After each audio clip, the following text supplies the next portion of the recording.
In this multiple choice question from the given option, they are directing us to specify the wrong explanation about the digestive tract cell and its secretion, or gastrointestinal tract cell and its secretion.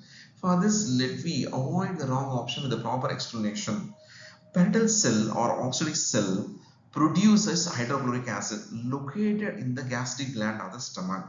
Carboxypeptidase or pancreatic exopeptidase hydrolyzes peptide bond of C-terminal residue.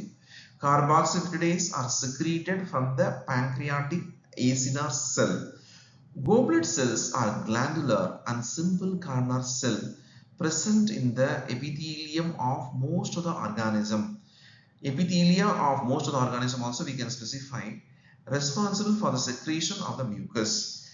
Renal gland is present in the submucosa layer of the small intestine, secretes alkaline fluid rich in mucin. So with this specification, we are avoiding option A, B and C, and we are choosing D as a correct answer. Why? Because renal gland are present in the submucosa of the stomach and secrete pepsinogen is not accepted. Why? Because pepsinogen are synthesized and secreted primarily by the gastric cheese cells of the human stomach. If the pepsin is synthesized from the pepsinogen, that means the zymogen pepsinogen, if it is becoming active pepsin, what will happen is the protein will be hydrolyzed more viably, so that we'll be getting a very good protein digestion mechanism. With this specification, we are choosing option D as the correct answer to secure 4 marks after ignoring option A, B and C.